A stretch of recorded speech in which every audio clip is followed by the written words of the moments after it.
வாழ்க வளமுடன். அனைவருக்கும் சிவகரி அன்பான வணக்கம். இந்த வீடியோவில் எதை பற்றி பார்க்க வரோம், நிஃப்டி மற்றும் பேங்க் நிஃப்டி அடுத்த நகர்வுன்னு பார்ப்போம். அதுக்கு கூட சப்ஸ்கிரைப் பண்ணிங்க. வீடியோ பிடிச்சிருந்து லைக் பண்ணுங்கள், ஷேர் பண்ணுங்கள், கமெண்ட் பண்ணுங்கள். உடனுக்குடன் அப்டேட்டுக்கு டெலகிராம் லிங்க் டிஸ்கிரிப்ஷனுக்கு ஜாயின் பண்ணிங்க. சரி, வாங்க வீடியோக்குள்ளே போவோம். ஃபஸ்ட்டு நம்ம என்ன சொல்லி நடந்து பார்ப்போம். நம்ம என்ன சொல்லியிருந்தோம், மார்க்கெட்டை பொறுத்தளவுக்கு ஃபஸ்ட்டு சப்போர்ட், ஃபஸ்ட்டு ரெசிஸ்டன்ஸ் இதுக்குள்ளே தான் இருக்குது வாய்ப்பு அதிகம் அப்படிங்கிற மாதிரி சொல்லியிருந்தோம். மார்க்கெட்டு அப்படியே மிஞ்சி போனால் மார்க்கெட்டு செகண்ட் ரெசிஸ்டன்ஸுக்கும் ஃபஸ்ட்டு சப்போர்ட்டுக்கு இடையில இருக்கும் அப்படிங்கிற மாதிரி தான் கொடுத்துருந்தோம். ஃபஸ்ட்டு சப்போர்ட்டை பிரேக் பண்ணால் மார்க்கெட் வீக் அப்படிங்கிற மாதிரி தான் கொடுத்துருந்தோம். ஆனால் மார்க்கெட்டை பொறுத்தளவுக்கு ஒரு ரேஞ்சுக்குள்ளே தான் அதாவது தலைப்பை தான் கொடுத்தோம். ரேஞ்சு பண்ணணும், சைடு வேஸ் தான் கொடுத்துருந்தோம். அந்த ரேஞ்சு பண்டு கொடுத்ததுக்கு என்ன காரணம்னா ப்ரீமியம் ரொம்ப கூட இருந்துச்சு. அதனால் அப்படி நார்மலாக மூமெண்ட்ஸ் இருக்கிறது வாய்ப்பு இருக்குது ஒரு ரேஞ்சுக்குள்ளேங்கிறதுக்காக அதை கொடுத்தோம். ஆனால் நம்ம எதிர்பார்த்தப்போ சைடு வேஸ் இதுக்குள்ளே தான் இருக்க வாய்ப்புங்கிற மாதிரி கொடுத்தோம். அதே போல் இருந்துச்சு. காலையில் ஓப்பனிங்லேயே நம்ம டெலகிராம்லேயும் இது கொடுத்தோம். மார்க்கெட் பெருசாக மோக வாய்ப்பு இல்லை, ஒரு ரேஞ்சுக்குள்ளே தான் இருக்குது, சைடு வேஸ் தான் இருக்கும் அப்படின்னு கொடுத்தோம். அதுக்கப்புறம் இந்த இடத்துல ஒரு ரேஞ்சு கொடுத்தோம். இந்த இடத்துல பிரேக் பண்ணுறப்ப கரெக்டாக இந்த இடத்துல கொடுத்தோம். இது ரெண்டு அப்சைடு போகிறதுக்கு வாய்ப்பு உண்டு. ஆனால் இதுக்கு சைட்வேஸ் மார்க்கெட்னால ரிஸ்க்கு நமக்கு இந்த இடம் வந்துட்டு இது கீழே எஸ்எல்லாக இருக்கும். இதுலேருந்து போனால் நம்ம எடுக்கலாம் அப்படின்னு கொடுத்துருந்தோம். அதுபோல் பார்த்திங்கன்னா இந்த இடத்துல எடுத்துச்சு. அதை 760 798 போனால் 48 பாயிண்ட் இந்த இடத்துல மூவ் ஆனிச்சு. அதுக்கப்புறம் பார்த்திங்கன்னா மார்க்கெட் மறுபடியும் நம்ம கொடுத்துருந்த எஸ்எலுக்கு கீழே மார்க்கெட் இறங்கிடுச்சு. சரி, ஓகே, பேங்க் நிஃப்டி பார்ப்போம். ஃப்ரெண்ட்ஸ், பேங்க் நிஃப்டி வச்சுருக்கோம். பேங்க் நிஃப்டியில் அதான் சொல்லியிருந்தோம். ஆனால் ஃபஸ்ட் சப்போர்ட்டுக்குள்ளே இருக்க வாய்ப்பு அப்படிங்கிற மாதிரி சொல்லியிருந்தோம். அதுக்கப்புறம் டெலகிராம் கொடுப்போன்னு எடுத்தோம். ஆனால் அதுக்கப்புறம் கொடுக்கல. ஏன்னா இதுக்குள்ளே தாண்டுற மாதிரி தெரியல. அது ஏன் தேவையெல்லாம் கொடுக்குதுன்னு சொல்லிட்டு கொடுக்கல. இதை விட்டு மார்க்கெட் இந்த கையும் தாண்டலை. இன்றைக்கி ஃபஸ்ட்டு 5 மினிட்ஸோட கையும் தாண்டலை. அதுக்கு அடுத்து என்ன போட்டான், அந்த ரேஞ்சும் தாண்டலை. 5 மினிட்ஸும் லோவும் பிரேக் பண்ணல. அதுக்குள்ளே முடிஞ்சிச்சு. ஸோ ஓகே, சென்செக்ஸையும் பார்த்துருவோம். ஃப்ரெண்ட்ஸ், சென்செக்ஸ் வச்சுருக்கேன். சென்செக்ஸ் மட்டும் ஃபஸ்ட்டு சப்போர்ட்டை லேசாக விக்கு வச்சு உடைச்சான். ஆனால் ஃபஸ்ட்டு கரெக்டாக சப்போர்ட் தான். அதுக்கப்புறம் பார்த்தீங்கன்னா லேசாக விக்கு மட்டும் வச்சு உடைச்சான். அதுக்கப்புறம் பார்த்திங்கன்னா இந்த 5 மினிட்ஸ் ரேஞ்ச் அவனும் பிரேக் பண்ணவில்லை. அவனும் அந்த ரேஞ்சுக்குள்ளே ஃபுல்லாக முடிச்சிட்டான். ஃப்ரெண்ட்ஸ், ஆனால் நம்ம நேரத்தையே சொல்லியிருந்தால் தான் நம்ம மார்க்கெட் இந்த மாதிரி இருக்க வாய்ப்புன்னு சொல்லிட்டு. சரி, ஓகே, நாளைக்கு என்ன நடக்க வாய்ப்புன்னு நிஃப்டிலேருந்து பார்ப்போம். ஃப்ரெண்ட்ஸ், நிஃப்டி சார்ட் வச்சுருக்கேன். ஃபஸ்ட்டில் ரிமூவ் பண்ணிவிடுவோம். இப்போ டே கேண்டில் பார்ப்போம். ஃப்ரெண்ட்ஸ், டே கேண்டில் வச்சுருக்கேன். டே கேண்டில் பொறுத்தளவுக்கு பார்த்தோம்னா நேற்றோட கேண்டிலுக்கு இன்சைடாக தான் இந்த கேண்டில் முடிச்சிட்டாங்க. அது இல்லாமல் பார்த்தோம்னா நம்ம இந்த ட்ரெண்ட் லைன் முன்னாடி போட்டிருந்தோம். இந்த ட்ரெண்ட் லைனில் சப்போர்ட்டுமோ அதை பேஸ் பண்ணி தான் நம்ம கொடுத்துருந்தோம். இந்த லோ பிரேக் பண்ணால் மார்க்கெட்டில் ஃபால் இருக்குன்னு சொல்லிட்டு கடைசியில் இந்த லோ பிரேக் பண்ணவே இல்லை. மார்க்கெட் கரெக்டாக அந்த லோவும் நம்ம கொடுத்து இந்த ட்ரெண்ட் லைனும் கரெக்டாக கிட்டத்தட்ட ஒன்றாவே இருக்கும். அப்புறம் பற்றி லோ பிரேக் பண்ணிச்சுன்னா ட்ரெண்ட் லைன் பிரேக் பண்ணால் அடுத்தது ஃபால் இருக்கிறது வாய்ப்பு அப்படிங்கிற மாதிரி கொடுத்துருந்தோம்.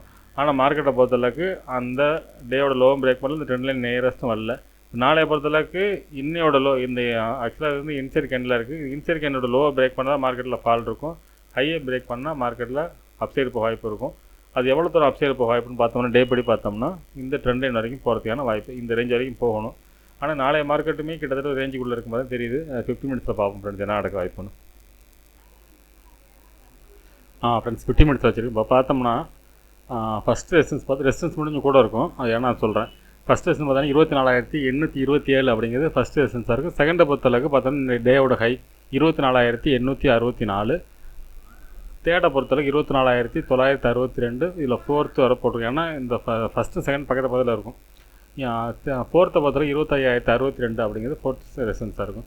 சப்போர்ட்னு எடுத்துட்டோம்னா அதுலேயுமே 4 போட்டிருப்போம். ஆனால் அதுக்கு ப்ரைஸ் போடல. நம்ம ஆக்சுவலாக என்னோட லோ தான் ஃபஸ்ட்டு சப்போர்ட்டாக இருக்கும். அது பார்த்தோம்னா ஒரு நிமிஷம்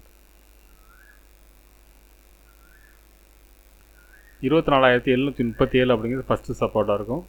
அதுக்கு அடுத்தது பார்த்தோம்னா 24,704, அடுத்து 24,614, அடுத்து 24,462. சரி, ஓகே, இது என்ன மாதிரி மூவ்மெண்ட்ஸ் வாய்ப்புன்னு பார்த்தோம்னா இதில் இன்றைக்கி கொஞ்சம் டிஃப்ரெண்ட்டான செட்டப்பில் தான் இருக்குது மார்க்கெட்டு. இந்த எல்லோ ஜோன் இதுலேயும் 30 பாயிண்ட் எல்லோ ஜோன் இருக்குது. கால் சைடுமே 30 பாயிண்ட் எல்லோ ஜோன் இருக்குது. மார்க்கெட்டை பொறுத்தளவுக்கு இந்த ரேஞ்சு இல்லை எந்த டைரெக்ஷனில் தாண்டுதோ அந்த டைரெக்ஷனில் மார்க்கெட் இருக்கும். இப்போ ஒரு வேளை இந்த எல்லோ ஜோனை தாண்டும் பட்சத்தில் மார்க்கெட்டை பார்த்தா 25,000 வரைக்கும் போகிறதுக்கான வாய்ப்பு அதிகம் இந்த டைரெக்ஷனில். அதே சமயத்தில் மார்க்கெட் இதை உடைக்கிறான், கீழோட எல்லோ ஜோனை உடைச்சானா இந்த 24,600 அப்படிங்கிறது கொஞ்சம் ஸ்ட்ராங் சப்போர்ட் ஏரியா. ஒன்று இது வரைக்கும் ஈஸியாக வந்துடும். 600லேருந்து 100 பாயிண்ட் ஈஸியாக வந்துடுவான். இந்த இடத்துல அப்சைடு போகிறதுக்கான ஒரு வாய்ப்பு உண்டு. இந்த இடத்துல என்ன மாதிரி முடிவு எடுக்குதுன்னு பார்க்க இதையும் இப்போ உடைச்சதுன்னா மார்க்கெட்டை பொறுத்தளவுக்கு இந்த 24,460 ஸ்ட்ராங் சப்போர்ட்டாக அடுத்த சப்போர்ட், அதாவது ஸ்ட்ராங் சப்போர்ட்டில் கடைசி சப்போர்ட் இதுதான் இருக்கிறதுக்கான வாய்ப்பு அதிகம் ஃப்ரெண்ட்ஸ். ஆனால் என்னோடய பாயிண்ட் ஆஃப் வியூவில் பார்த்தோம்னா இந்த ரேஞ்சுக்குள்ள வரைக்கும் சைடுவேஸ் தான். நாளைக்கு ரொம்ப சைடுவேஸ் கூட இருக்கிறது வாய்ப்பு இருக்குது. அதாவது இந்த 2 எல்லோ ஜோனுக்குள்ளே இருந்துச்சுன்னா மார்க்கெட் இன்னையோட ரொம்ப மோசமான சைடுவேஸ் இருக்கிறதுக்கு வாய்ப்பு உண்டு. ஆனால் அதே சமயத்தில் இந்த ரேஞ்சு பிரேக் பண்ண பட்சத்தில் தான் மார்க்கெட்டில் ஸ்ட்ரென்த் இருக்கும். அது எந்த டைரெக்ஷனில் பிரேக் பண்ணால் அந்த டைரெக்ஷனில் மூவ் ஆகிறதுக்கான வாய்ப்பு அதிகம் ஃப்ரெண்ட்ஸ். சரி ஓகே, பேங்க் நிஃப்டி பார்ப்போம்.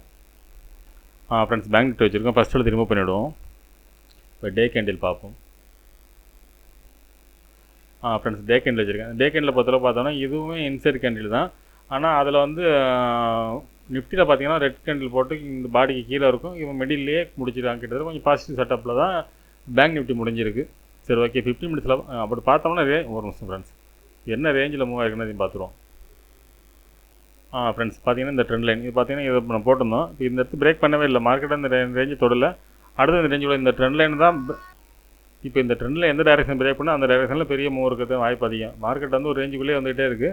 அடுத்த ஒரு பெரிய மூவ் இருக்கிறது வாய்ப்பு ரொம்ப அதிகம். ஆனால் எந்த டைரெக்ஷனுங்கிறது இது பிரேக் பண்ணுறத வச்சா நம்ம முடிவு பண்ண முடியும். ஆனால் இது வரைக்கும் பிரேக் பண்ணல, இந்த ரேஞ்சுக்குள்ளே தான் மூவ் ஆகிட்டே இருக்குது. சரி ஓகே, 15 மினிட்ஸில் பார்ப்போம் நாளைக்கு என்ன நடக்க வாய்ப்புன்னு. ஃப்ரெண்ட்ஸ் 15 மினிட்ஸில் வச்சுருக்கோம். பார்த்தோம்னா ஃபஸ்ட்டு ரெசன்ஸ் பார்த்தோம்னா இன்றைக்கி போன ஹை தான் 55,521 அப்படிங்கிறத ஃபஸ்ட்டு ரெசன்ஸாக இருக்கும். செகண்டை பொறுத்தளவுக்கு 55,742, தேர்டை பொறுத்தளவுக்கு 55,985 அப்படிங்கிறது தேர்டாக இருக்கும். அதேபோல் பார்த்தீங்கன்னா சப்போர்ட் எடுத்துட்டோம்னா 55,213 அப்படிங்கிறது ஃபஸ்ட்டு சப்போர்ட்டாக இருக்கும். அதாவது டேவோட லோவுக்கும் கீழே இருக்குது. அதுக்கு அடுத்தது பார்த்தோம்னா செகண்டை பொறுத்தவரைக்கும் 55,037 அப்படிங்கிறது வந்து செகண்ட் சப்போர்ட்டாக இருக்கும். தேர்டை பொறுத்தவரைக்கும் 54,700 அப்படிங்கிறது தேர்டாக இருக்கும். சரி ஓகே, இது என்ன மாதிரி மூவ்மெண்ட்ஸ் வைப்போம் பார்த்தோம்னா இந்த ஃபஸ்ட்டு சப்போர்ட்டு ஃபஸ்ட்டு ரெசன்ஸ் ரொம்ப முக்கியமானதாக இருக்கும். ஃபஸ்ட்டு ரெசன்ஸ் பிரேக் பண்ண பட்சத்தில் மார்க்கெட்டை பொறுத்தளவுக்கு இந்த ரேஞ்ச் வரைக்கும் போகிறதுக்கான வாய்ப்பு அதிகம். ஏன்னா நிஃப்டியோட பேங்க் நிஃப்டி வந்து ஸ்ட்ராங்காக தான் இருக்குது. அதுபடி பார்த்தோம்னா மார்க்கெட்டை பொறுத்தளவுக்கு இந்த 55,985 வரைக்கும் ரீச் ஆகிறதுக்கான வாய்ப்பு அதிகம். இது பிரேக் பண்ணும்போது மார்க்கெட் வெரி புல்லிஷ். ஆனால் என்னோட பாயிண்ட் ஆஃப் வியூவில் இந்த ஃபஸ்ட்டு ரெசன்ஸ் பிரேக் பண்ணாலும் இந்த ரேஞ்ச் வரைக்கும் போகிறதுக்கு வாய்ப்பு உண்டு. ஆனால் சப்போர்ட் லெவலில் பார்த்தோம்னா ஃபஸ்ட்டு சப்போர்ட்டை பிரேக் பண்ணாலும் செகண்ட் சப்போர்ட்டுங்கிறது கொஞ்சம் ஸ்ட்ராங்கான சப்போர்ட்டாக தான் இருக்கிறதுக்கு வாய்ப்பு இருக்க மாதிரி தெரியுது. அதனால் இந்த சப்போர்ட்லேருந்து சப்போர்ட் எடுத்து அப்சைடு போகிறதுக்கு வாய்ப்பு இருக்க மாதிரி செட்டப் தான் இருக்குது. இந்த 55,037 பிரேக் பண்ண பட்சத்தில் தான் மார்க்கெட்டில் நம்ம ஃபால் எதிர்பார்க்கலாம். ஆனால் என்னோடய பாயிண்ட் ஆஃப் வியூவில் இறங்கினாலும் இந்த இடத்துல சப்போர்ட் திருப்பி அப்சைடு போகிறதுக்கு தான் வாய்ப்பு இருக்க மாதிரி தெரியுது ஃப்ரெண்ட்ஸ். ஆனால் இந்த தேர்டு சப்போர்ட்டை பிரேக் பண்ணி மார்க்கெட்டில் பெரிய ஃபால் இருக்கும். ஆனால் நாளைக்கு இது நடக்குமா அப்படின்னு சொல்ல தெரியல. நாளைய மார்க்கெட்டை பொறுத்தவரை என்னோடய பாயிண்ட் ஆஃப் வியூவில் வந்து இந்த ஃபஸ்ட் ரெசன்ஸும் செகண்ட் சப்போர்ட்டும் இந்த ஏரியாக்குள்ளே இருக்கிறதுக்கு வாய்ப்பு அதிகம். இதில் எந்த டைரெக்ஷன் பிரேக் பண்ணுதோ அந்த டைரெக்ஷனில் போகிறதுக்கு வாய்ப்பு அதிகம் ஃப்ரெண்ட்ஸ். இது பேங்க் நிஃப்டி. நிஃப்டியில் வந்து ரெண்டு எல்லோ ஜோன் போட்டிருந்தோம், அதில் கிளியராக இருக்குது. இதில் மட்டும் இந்த சப்போர்ட் லெவல் கொஞ்சம் தள்ளி இருக்குது. அதாவது நிஃப்டியில் வந்து பக்கத்துலேயே இருந்த மாதிரி இருந்துச்சு, இதில் வந்து அப்படி இல்லை, அவ்வளோதான் வித்தியாசம். ஸோ ஓகே, சென்செக்ஸ் பார்ப்போம். ஃப்ரெண்ட்ஸ் சென்செக்ஸ் வச்சுருக்கேன். ஃபஸ்ட்டு ரிமூவ் பண்ணிவிடுவோம். இப்போ டே கேண்டில் பார்ப்போம். ஃப்ரெண்ட்ஸ் டே கேண்டில் வச்சுருக்கேன். இந்த டே கேண்டில் எப்படி பார்த்தோம்னா இதில் ஒரு ட்ரெண்ட் லைன் இருக்குது. இப்போ இந்த ட்ரெண்ட் லைன் வந்து பிரேக் பண்ணல, நிஃப்டி இதே ஸ்டேட்டில் தான் கிட்டத்தட்ட இருக்குது. இந்த ஸ்பின்னிங் டாப் லோ பிரேக் பண்ணி தான் மார்க்கெட்டில் அடுத்தது பெரிய ஃபால் இருக்கிறதுக்கான வாய்ப்பு அதிகம் ஃப்ரெண்ட்ஸ். அந்த செட்டப்பில் தான் இருக்குது. அதே சமயத்தில் இந்த ஸ்பின்னிங் டாப்பில் ஹையை பிரேக் பண்ணி எந்த ரேஞ்ச் வரைக்கும் போகணும்னு பார்த்தோம்னா இந்த ரேஞ்ச் வரைக்கும் போகிறதுக்கு வாய்ப்பு அதிகம். இந்த ட்ரெண்ட் லைன் வரைக்கும், அதாவது 82,400 வரைக்கும் போகிறதுக்கான வாய்ப்பு அதிகம். இங்கேருந்து ஒரு 1000 பாயிண்ட்ஸ் மூவ் ஆகிறது வாய்ப்பு இருக்கும். அப் சைடு போனால், டவுன் சைடு போனால் இந்த ஹேமரோட லோ வரைக்கும் போகிறதுக்கான வாய்ப்பு அதிகம். அதுபடி பார்த்தோம்னா 80,500 இறங்குறப்ப 800 பாயிண்ட்ஸ் இருக்குது. அப் சைடு மட்டும் கொஞ்சம் பெரிய மூவ் இருக்குது மாதிரி அதான் செட்டப் இருக்குது. சரி ஓகே, 15 மினிட்ஸில் பார்ப்போம் என்ன நடக்க வாய்ப்புன்னு. ஃப்ரெண்ட்ஸ் 15 மினிட்ஸில் வச்சுருக்கோம். பார்த்தோம்னா ஃபஸ்ட்டு ரெசன்ஸ் பார்த்தோம்னா 81,613. அது இன்றைக்கி போன ஹை தான் ஃபஸ்ட்டு ரெசன்ஸாக இருக்கும். செகண்டை பொறுத்தவரைக்கும் 82,026 அப்படிங்கிற செகண்ட் ரெசன்ஸாக இருக்கும். தேர்டை பொறுத்தவரை 82,410. சரி ஓகே, சப்போர்ட் எடுத்துட்டோம்னா இன்றைக்கி போன லோ தான் ஃபஸ்ட்டு சப்போர்ட்டாக இருக்கும் 81,244. செகண்டை பொறுத்தளவுக்கு 80,904. தேர்டை பொறுத்தளவுக்கு 80,489. சரி ஓகே, இது என்ன மாதிரி மூவ்மெண்ட்ஸ் இருக்குமோ அதே தான். ஃபஸ்ட்டு சப்போர்ட் ஃபஸ்ட்டு ரெசன்ஸ் தான் முக்கியமானதாக இருக்கும். நிஃப்டி வந்து ஒரு எல்லோ ஜோனுக்குள்ளே போட்டிருந்தோம். இந்த லோவெல்லாம் சேர்த்து நம்ம ஒரு எல்லோ ஜோன் போட்டிருந்தோம். இந்த இடத்துல நம்ம ரெசன்ஸ் போட்டு எல்லோ ஜோனாக போட்டிருந்தோம். அது வந்து அப்படி போடல. இதில் வந்து ஃபஸ்ட்டு ரெசன்ஸ் பிரேக் பண்ண பட்சத்தில் மார்க்கெட்டில் புல்லிஷ் எதிர்பார்க்கலாம். அதே சமயத்தில் ஃபஸ்ட்டு சப்போர்ட் பிரேக் பண்ணால் மார்க்கெட்டில் ஃபால் இருக்கும். அதில் வந்து இந்த இடம் கொஞ்சம் ஸ்ட்ராங்கான இடம், அதுதான் நம்ம நிஃப்டி தான் சொல்லியிருப்போம். செகண்ட் சப்போர்ட் அது பிரேக் பண்ணால் மார்க்கெட்டில் பெரிய ஃபால் இருக்கிறதுக்கான வாய்ப்பு அதிகம் ஃப்ரெண்ட்ஸ். அதனால் என்னோட பாயிண்ட் ஆஃப் வியூவில் ஃபஸ்ட்டு ரெசன்ஸ் பிரேக் பண்ணி அப்சைடு போகிறதுக்கு வாய்ப்பு இருக்கும் தான் தெரியுது ஃப்ரெண்ட்ஸ். சரி ஓகே ஃப்ரெண்ட்ஸ், அடுத்த வீடியோவில் சந்திப்போம். நன்றி, வணக்கம்.